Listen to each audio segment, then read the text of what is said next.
Masih pada surat An-Nisa, surat keempat, ayat 24. A'udzu billahi minasy syaithanir rajim. A'udzu billahi minasy syaithanir rajim.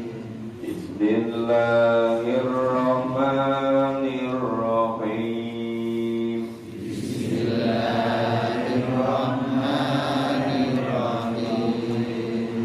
Wal muhsanatu minan nisa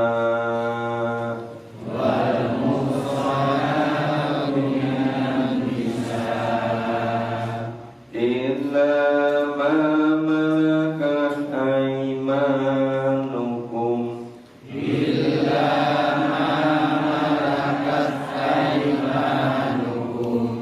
kitaballahi alaikum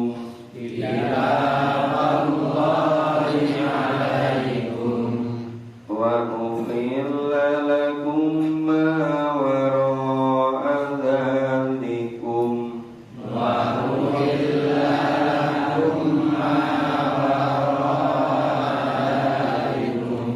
an tabtagu bi amwalikum musinina ghayra mutasyafihin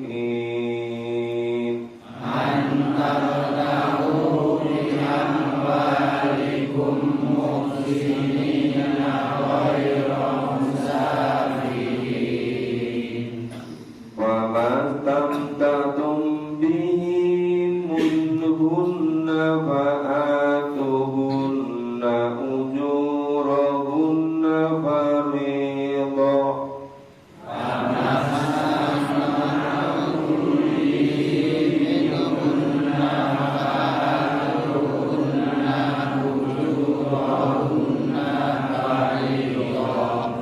wala junaha alaikum fima taradaitum bih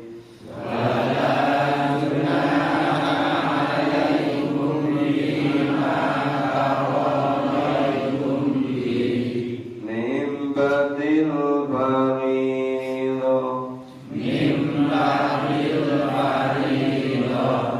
innallaha kana aliman hakima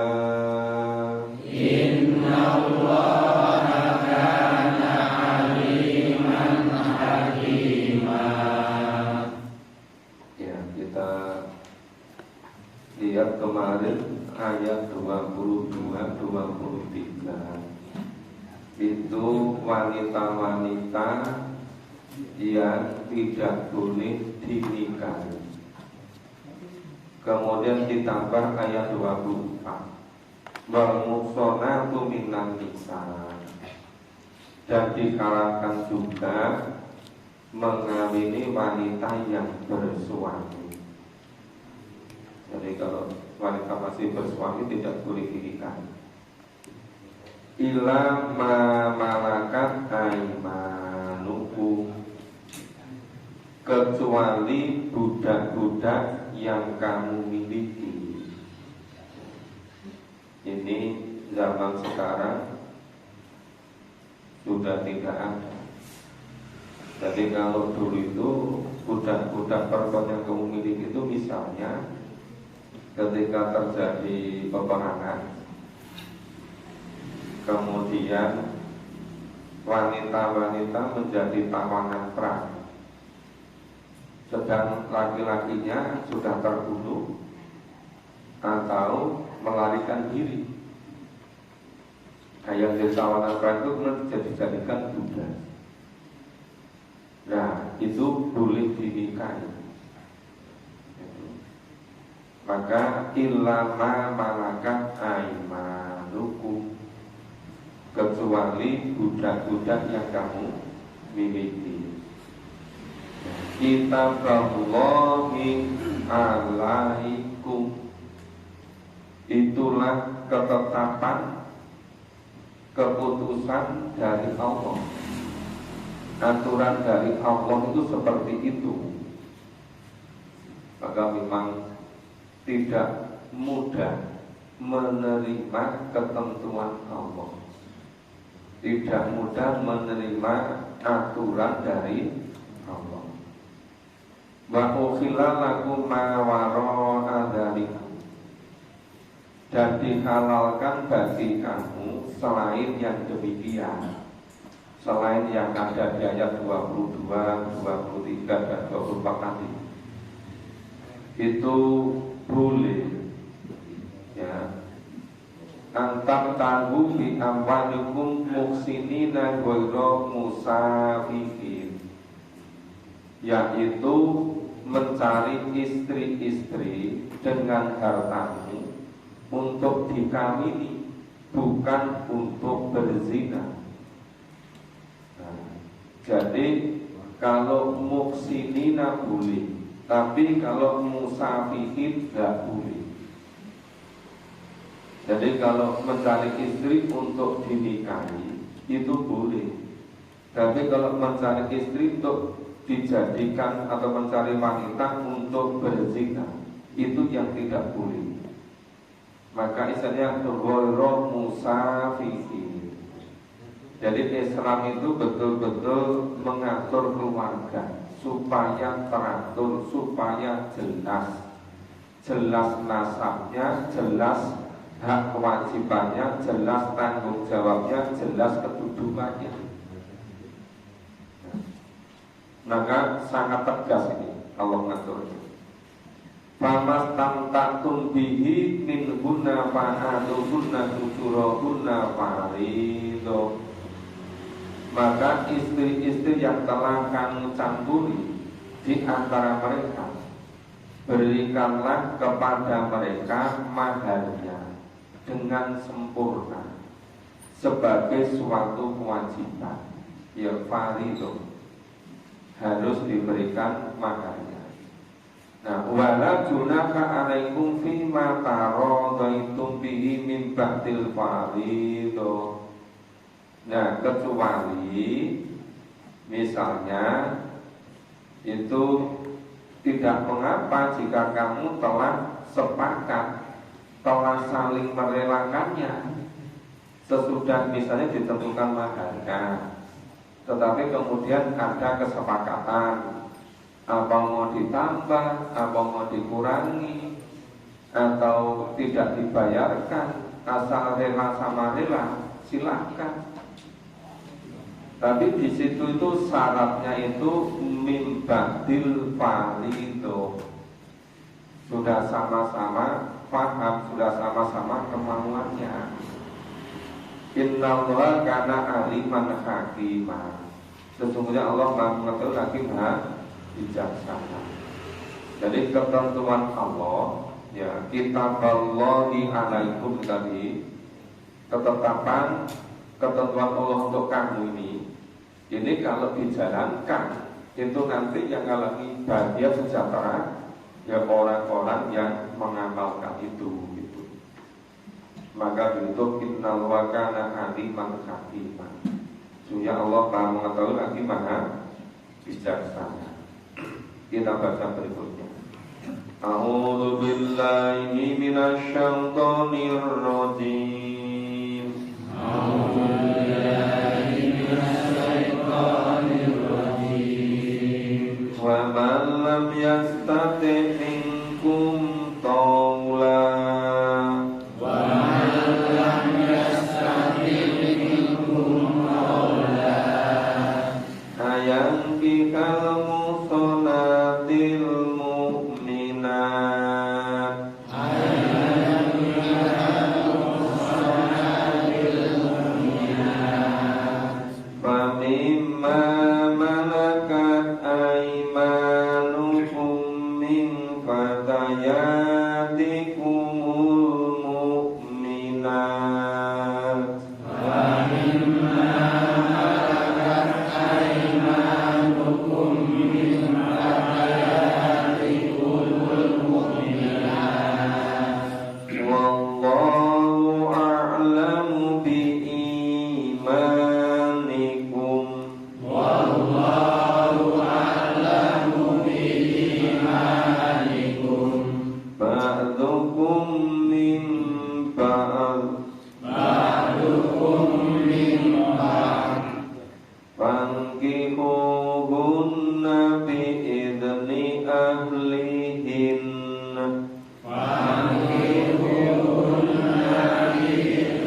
Kita pahami dulu.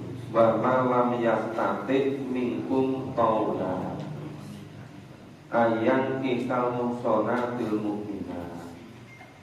Barang siapa di antara kamu yang tidak cukup perbelanjaannya untuk mengawini wanita merdeka yang beriman.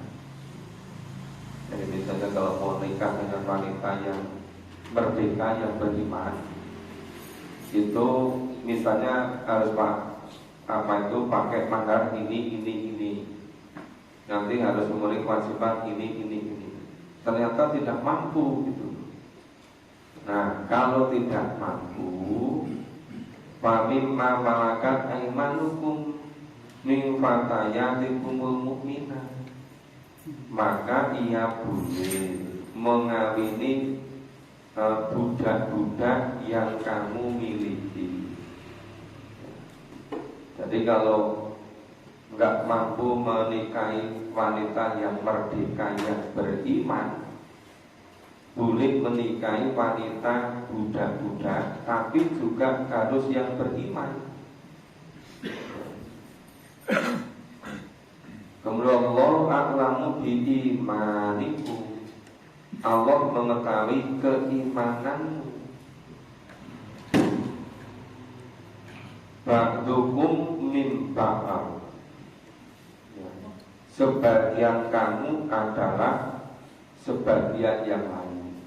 Maksudnya itu wanita-wanita mukminah yang budak-budak itu pun juga dari keturunan Adam alaihissalam, juga keturunan dari Nabi Nuh alaihissalam, sama-sama manusia, bukan dari jenis makhluk yang lain. Maka ba'dukum min ba'd. Di dalam Islam tidak boleh ya, orang tidak mau keluarga, tidak menikah, dan pelampiasannya itu merasa dekat tentram kalau dengan hewan-hewan piaraan. Sekarang banyak ceruk begitu kan? Katanya kalau nikah itu repot, sulit diatur, tapi nek hewan piaraan itu malah gampang diatur. Nah, jadi orang kok lebih mudah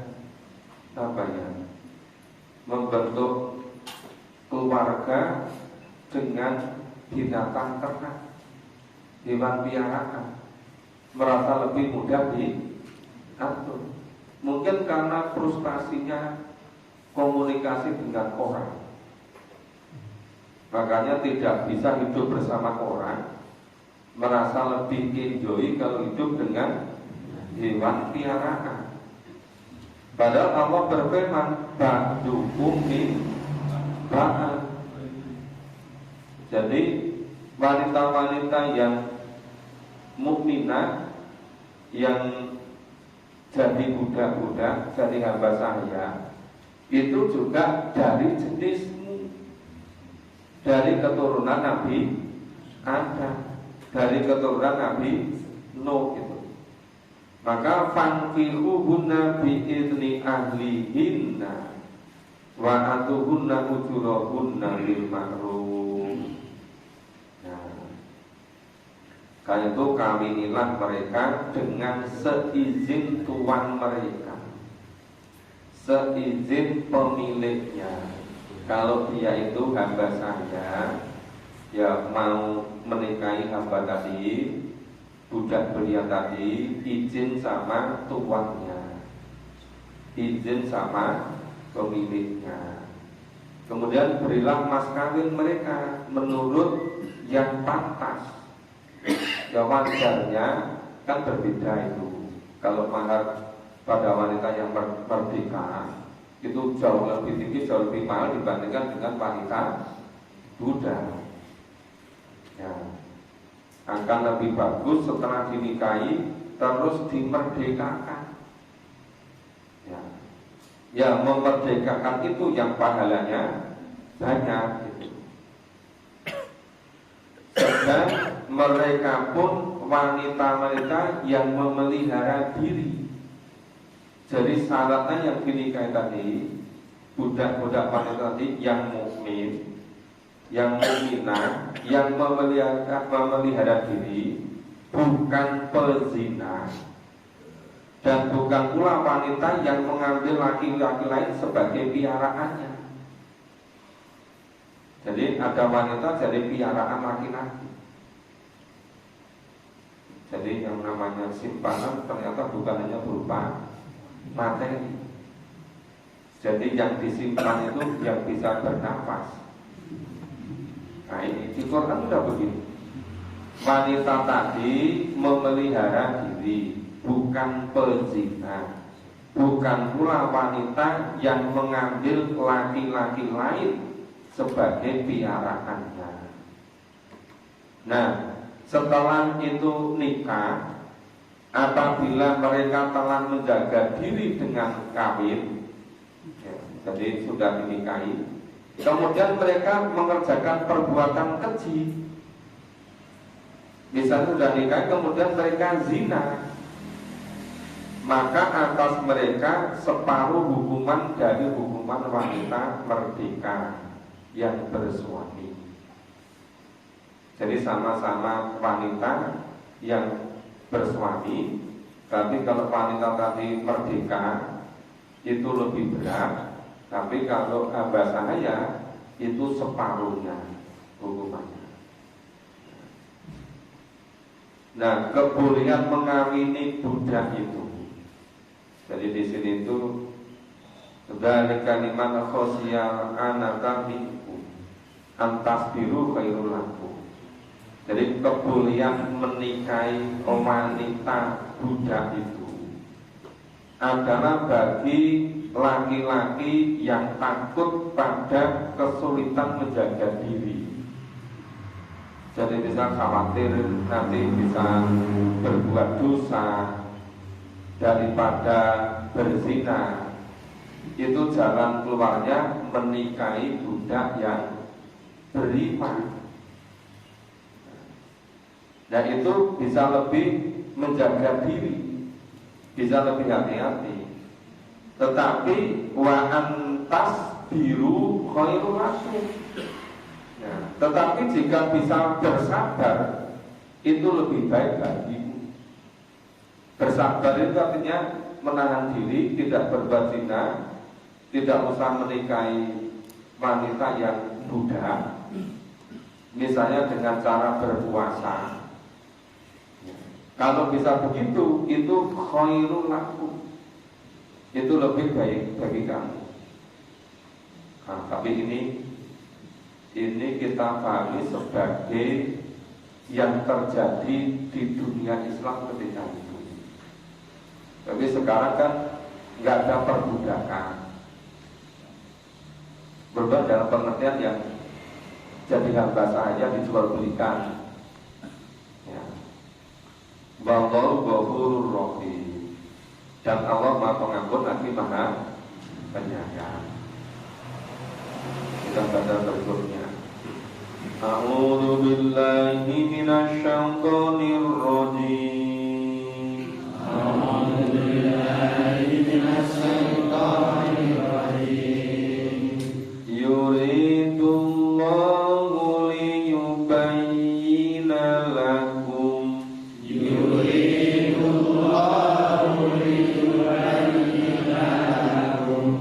Wa yahdiyakum sunanal ladzina min qablikum. Wa yahdiyakum sunanal ladzina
yuridullah, Allah menghendaki, Allah hendak liyubayyina lakum, menjelaskan, menerangkan syariatnya, hukumnya kepadamu.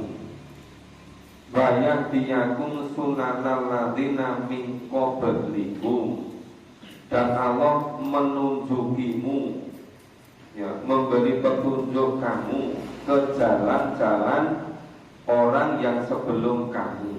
Jalan siapa? Jalannya para nabi, jalannya para rasul itu. Ya. Wayatuba alaikum, dan Allah hendak menerima taubatmu. Wallahu alimun hakim, dan Allah Maha mengetahui lagi Maha bijaksana. Jadi semua ketentuan-ketentuan tadi itu ketentuan atau syariat atau hukum yang sudah berlaku para nabi, para rasul sebelum-sebelumnya. Wallahu yuridu ayyatuba alaikum, dan Allah hendak menerima tobatmu. Wa yuridul ladzina yattabi'una syahawat. Nah, dan sedang orang-orang yang mengikuti hawa nafsunya, ya, itu alladzina yattabi'una syahawat, orang-orang yang memperturutkan hawa nafsunya. Antamilu mailan alima. Nah, mereka itu berpaling sejauh-jauhnya dari kebenaran. Ya, berpaling, tidak mau dari kebenaran. Yuridullahu ayyukhaffifa ankum, Allah hendak memberikan keringanan padamu. Ini kok kira seperti apa? Ya, tadi misalnya kalau mau menikahi wanita beriman, mukminah yang merdeka, nggak mampu, berat, boleh menikah dengan wanita yang beriman, yang budak gitu. Nah, itu kan keringanan dari Allah. Tetapi kalau bisa bersabar, itu lebih baik. Tapi kalau khawatir akan berbuat salah, ya itu jalan keluarnya seperti itu. Nah, itu zaman dulu seperti itu. Sekarang sudah tidak ada lagi kan. Jadi disebutkan tadi itu min qablikum bayatuba alaikum, itu yang terjadi pada sebelum kamu. Yuridullahu ayyukhaffifa ankum, Allah hendak memberikan keringanan kepadamu. Contohnya tadi, wa khuliqal insanu dha'ifa, manusia dijadikan bersifat lemah. Lemah apa? Lemah mengendalikan nafsunya, lemah untuk bersabar, lemah untuk tabah. Itu seringkali kalau kurang memahami, kurang berpegang teguh kepada tuntunan Allah dan Rasul, ya itu menjadi mudah tergelincir. Makanya yang ngatur keluarga, suami istri, itu sampai detail-detail demikian rupa. Jadi penyebab rusaknya masyarakat itu berangkat dari keluarga, dari pernikahan yang tidak dilakukan sesuai dengan tuntunan Allah. Ini yang menjadikan rusak kekaruan. Oke, kita lanjut. A'udzu billahi minasy syaithanir rajim. A'udzu billahi minasy syaithanir rajim. Ya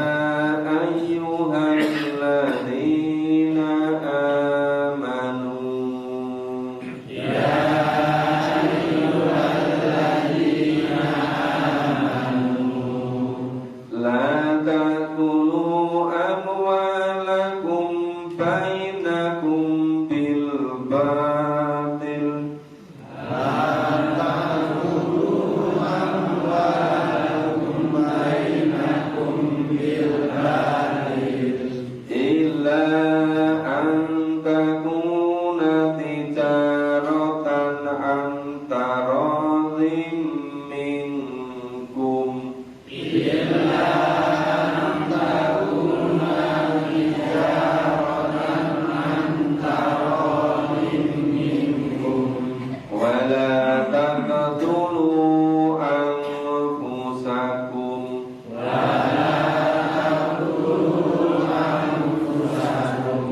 Innallaha kana bikum rahima.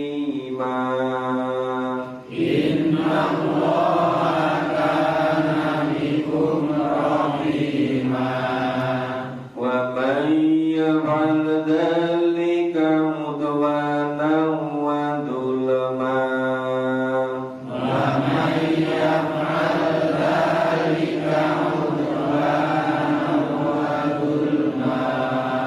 Fasawfa nuslihi naro.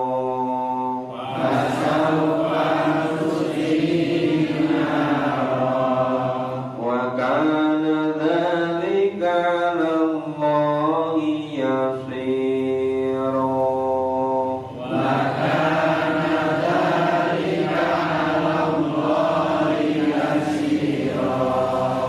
In tajtanibu kaba'ira ma tunhaun.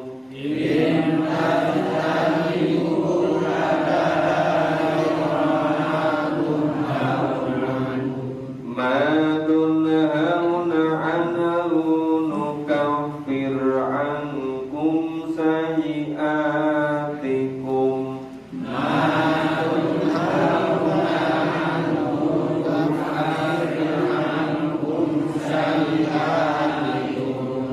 Wa nudkhilukum mudkhalan karima.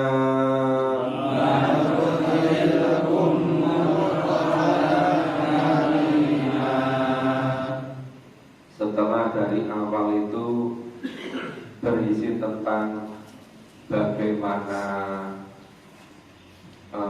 proses kejadian wanita yang dari diri yang satu, dari Adam alaihissalam, kemudian diatur bagaimana berkeluarga yang menghormati wanita, yang jauh berbeda dari sebelum Islam. Wanita ditempatkan di tempat yang berkedudukan sejajar dengan laki-laki. Ya. Surga bukan oleh jenis kelamin, tapi ditentukan oleh iman dan amal solehnya. Maka detail-detail sekali tentang ngatur wanita, yang boleh dinikahi, yang tidak boleh dinikahi, dan bagaimana ketentuan-ketentuannya, harus memberikan mahar, dan bagaimana jika terjadi persoalan di situ. Nah, terus diatur. Terus sampai juga warisan, bagi waris. Nah, sekarang ini bicara tentang harta. Ya ayyuhalladzina amanu, orang-orang yang beriman, la taqulu amwalakum bainakum bil batil. Janganlah kamu saling memakan harta sesama kamu dengan jalan batil.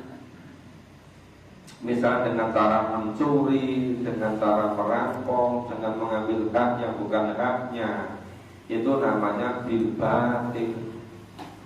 Nah, illa antakuna tijaratan nganit tarodhi minku, yaitu harus dengan jalan yang halal, yaitu dengan jalan perniagaan yang berlaku dengan suka sama suka.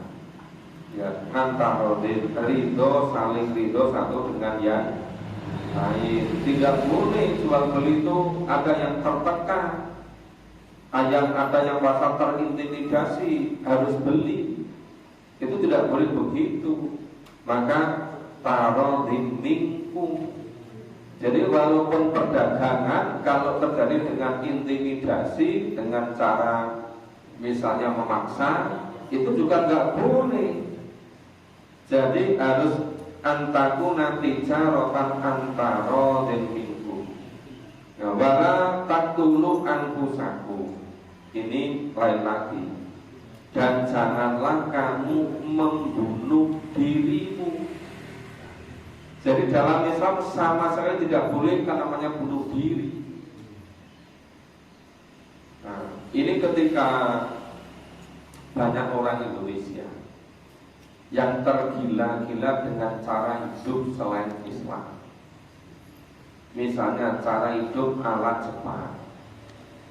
Itu kalau salah sedikit mereka merasa bersalah. Itu kemudian mereka bunuh diri. Itu menganggap menebus kesalahan mereka. Maka orang bunuh diri gak orang banyaknya. Maka sampai jatuh bunuh diri harus ngantri. Tapi yang sedang ngantri kemudian sadar. Misalnya sana itu orang sudah namanya gila kerja, workaholic.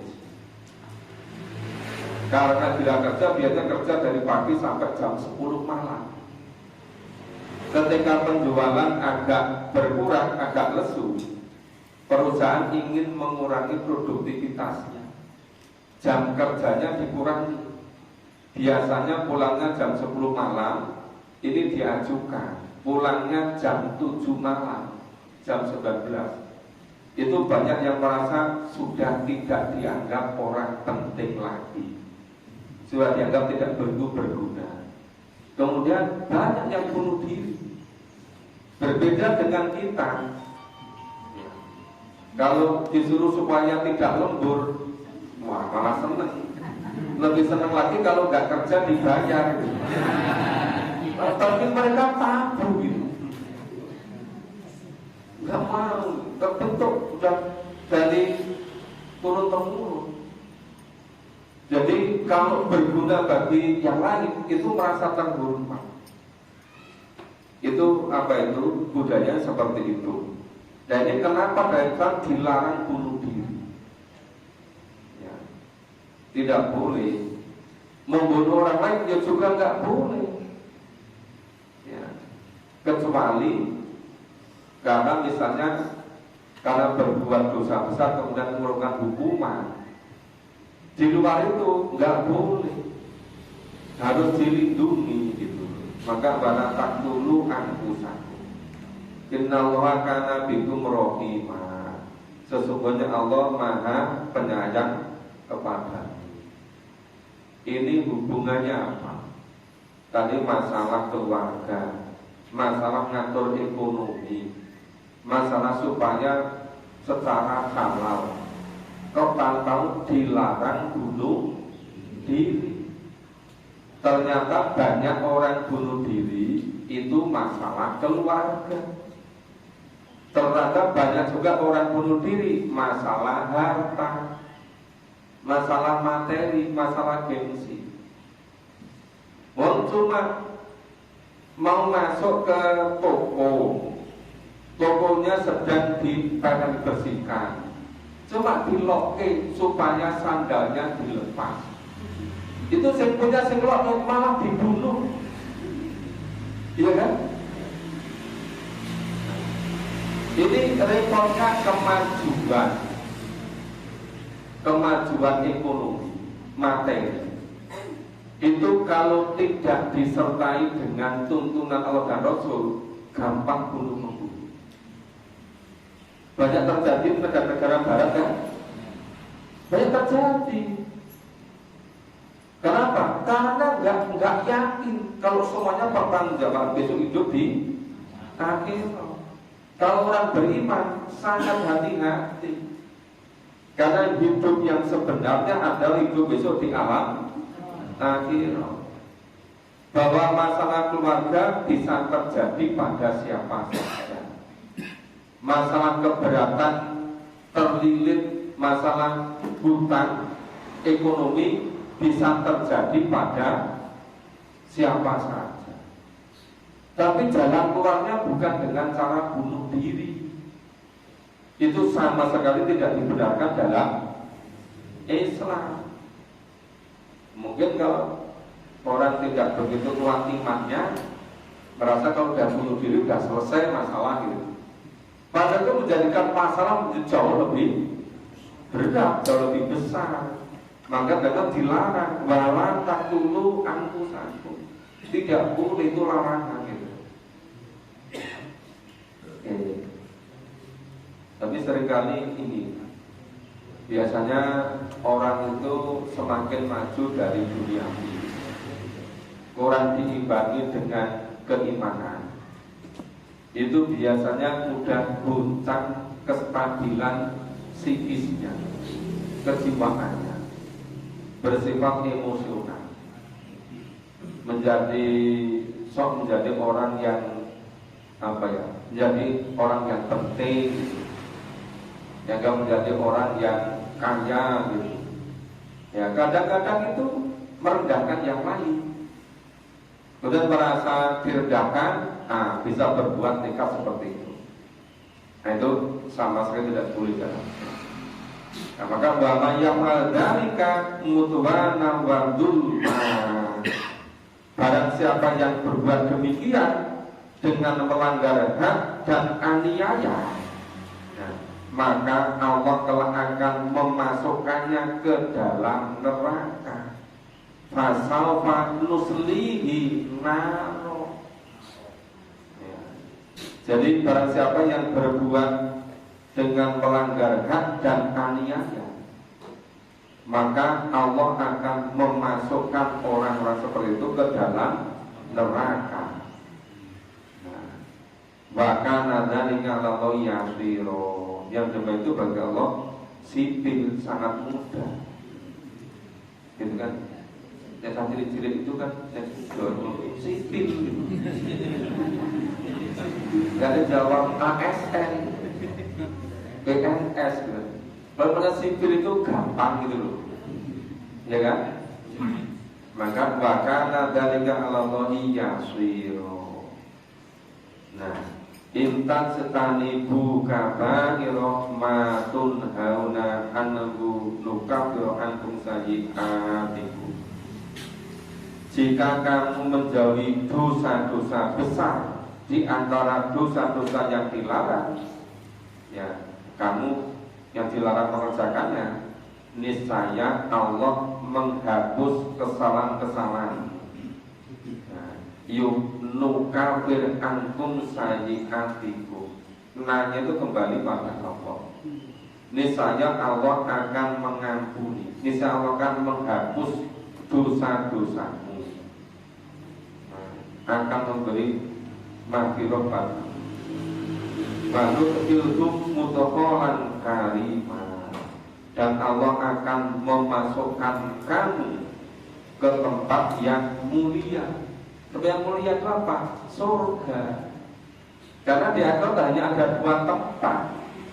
Nah, tapi kan yang bunuh diri, yang melanggar ketentuan Allah, yang aniaya, kan tempatnya di neraka.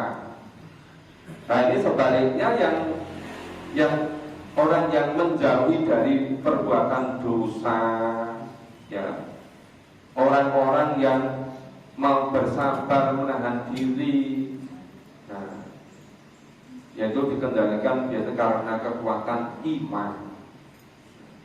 Nah, orang semacam itu Allah akan mengampuni dosa-dosanya. Allah akan menghapuskan dosa-dosanya dan akan memasukkan ke surga.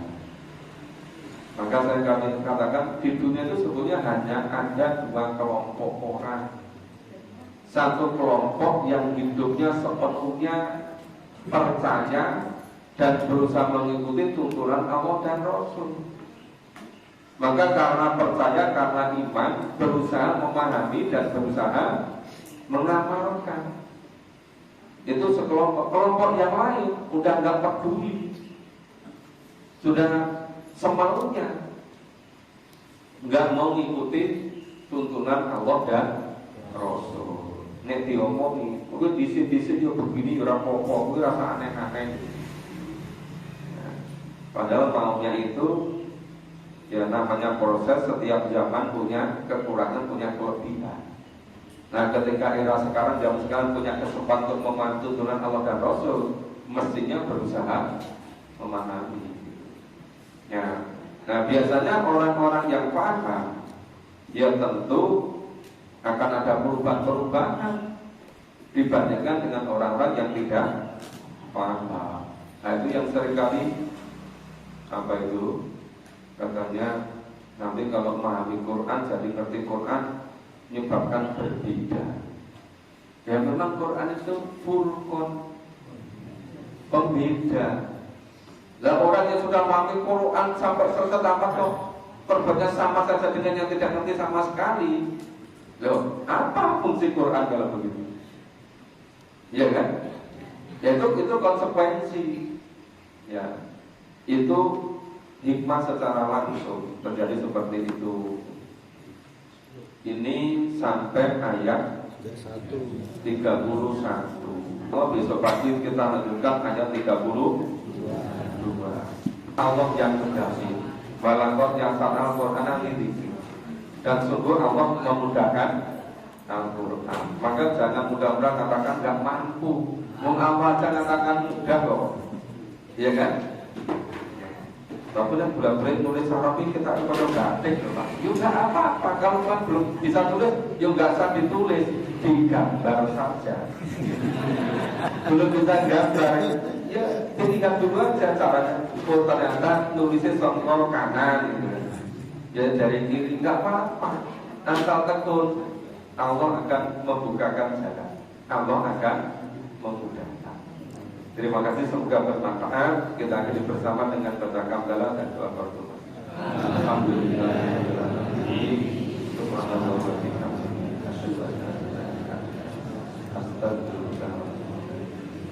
Assalamualaikum warahmatullahi wabarakatuh.